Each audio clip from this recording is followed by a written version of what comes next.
Pemirsa, besarnya tunjangan rumah pimpinan dan anggota DPRD menjadi sorotan. Bagaimana kebijakan anggaran tunjangan perumahan ini bisa dirasionalisasi di tengah semangat efisiensi? Kita akan membahasnya dengan pengamat kebijakan publik Trubus Radiansyah. Selamat sore Pak Trubus. Ya, selamat sore Mbak. Dengan Eva di studio, Pak Trubus, jumlah tunjangan rumah pimpinan dan anggota DPRD Jakarta 70 sampai 78 juta rupiah. Apakah jumlah itu bisa diterima untuk tunjangan rumah DPRD? Ya, menurut saya ini perlu dievaluasi, Mbak. Karena apa? Karena sesungguhnya kan anggota Dewan DPR Jakarta ini sudah punya rumah ya, atau mereka pada umumnya memiliki rumah sendiri lah, sehingga saya kira tidak diperlukan lagi untuk ada tunjangan rumah. Namun ini kan sumber persoalannya bukan di situ, adanya aturan PP ya, PP nomor 18 itu yang tahun 2002 yang menyebabkan akhirnya para anggota dewan dalam ini pemerintah daerah termasuk Jakarta dan provinsi-provinsi yang lain pun menerapkan tunjangan sewa rumah. Karena apa? Karena di situ dijelaskan bahwa mereka-mereka yang belum bisa menyediakan rumah, khususnya pemerintah daerah belum bisa menyediakan rumah bagi anggota dewan, itu wajib memberikan ini apa namanya tunjangan sewa rumah itu, Mbak. Jadi itu yang menjadi problem. Tetapi untuk di Jakarta saya rasa ini perlu dievaluasi karena memang pemerintah pusat sendiri untuk anggota DPR itu kan sudah dihapus mengenai tunjangan rumah akibat demo atau protes-protes dari masyarakat. Nah, yang kedua menurut saya sekarang bagaimana dengan Jakarta? Jakarta juga harus menyesuaikan. Artinya menghapus pula tunjangan-tunjangan itu sehingga nantinya tunjangan yang ada itu bisa dialihkan untuk pengembangan ataupun membantu masyarakat kita yang dalam posisi memang di Jakarta ini masih ada stunting, ada masyarakat ekstrim dan potensi miskin juga gitu, sehingga ada juga PHK-PHK yang terus berlanjut di Jakarta ini, sehingga ini perlu menjadi perhatian di mana kemudian masyarakat merasa diperlakukan secara adil. Karena apa? Karena selama ini memang mereka melihat bahwa masyarakat itu melihat para anggota dewan ini sepertinya menikmati, jadi tidak ada rasa sense of crisis di tengah situasi masyarakat yang terhimpit beban berat, Mbak. Sehingga itu yang menyebabkan. Yang ketiga ya memang harusnya disesuaikan saja. Misalnya kalau di Swedia itu sebagai contoh itu kan yang namanya tunjangan itu anggota dewan itu cuma 1,5 kali lipat dari pendapatan masyarakat ya. Kalau di sana pendapatan masyarakat itu sekitar 66 juta per bulan, nah mereka anggota dewan itu dapatnya 98 juta. Tetapi kalau di Jakarta atau daerah lain, di Jakarta kita UMP cuma berapa?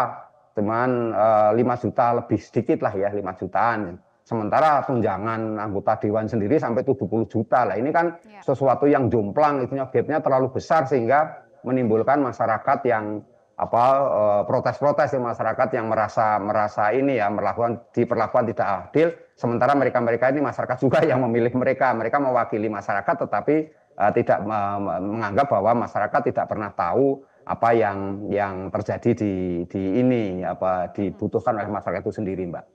Ya, baik Pak Trubus, artinya di satu sisi ada dasar hukumnya ya, PP tadi yang Anda sebutkan, tapi di sisi lain ada sorotan soal sensitivitas rasa keadilan publik dan juga semangat efisiensi. Apakah mudah untuk dilakukan revisi segera kalau ada dasar hukumnya? Iya, ini menurut saya memang agak rumit, Mbak. Artinya ya dasarnya sebenarnya gampang karena sekarang sudah ada DPR pusat yang mengevaluasi. Tapi PP itu sendiri nanti karena ini PP produk dari rezim sebelumnya kan, rezim pemerintahan Pak Joko Widodo, sehingga ini perlu direvisi PP itu atau perlu untuk PP itu dibatalkan dulu sehingga tidak dijadikan daerah tidak jadi Jakarta ya, provinsi-provinsi lain atau daerah tingkat provinsi, kabupaten, kota ya itu menggunakan anggaran ini secara ugal-ugalan gitu, sehingga seolah-olah ini dimanfaatkan aturan itu untuk menaikkan tunjangan-tunjangan rumah, sehingga perlu saya rasa itu PP 18 itu dicabut dulu, dibatalkan dulu sehingga nanti itu tidak diberlakukan. Kalau PP-nya itu masih jalan, suatu saat nanti akan muncul lagi seperti itu. Diam-diam nanti ini, karena apa? Persoalannya selama ini yang namanya tunjangan gaji itu tidak pernah dikonsultasikan publik gitu, Mbak. Artinya tidak ada dialog publik bagaimana sesungguhnya tunjangan-tunjangan atau gaji para anggota dewan ini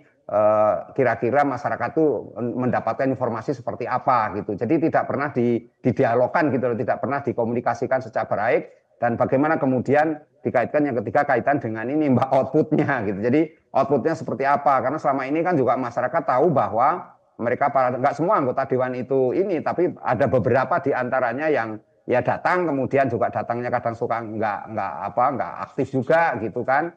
Tapi juga kalaupun datang juga kemudian setiap hari cuman ada yang tidur, ada yang scroll HP gitu ya. Jadi tidak optimal di dalam memberikan semacam perlindungan atau pelayanan kepada masyarakat yang sudah selama ini memilihnya gitu. Itu kan yang terjadi, meskipun tentu ini bisa diperdebatkan karena memang di sisi lain juga ada yang sungguh-sungguh serius. Nah, ini kan hal-hal yang kemudian memang perlu sekali nantinya dirubah semuanya dalam ini kesempatan, karena masyarakat sudah istilahnya sudah it's boring gitu ya mendengar berita itu, sehingga masyarakat menginginkan perubahan-perubahan di tengah kebetulan dihadapkan oleh kesulitan hidup, sehingga menginginkan suatu perubahan yang fundamental terhadap gaji maupun tunjangan-tunjangan yang diterima oleh anggota dewan ataupun pejabat-pejabat lainnya, Mbak.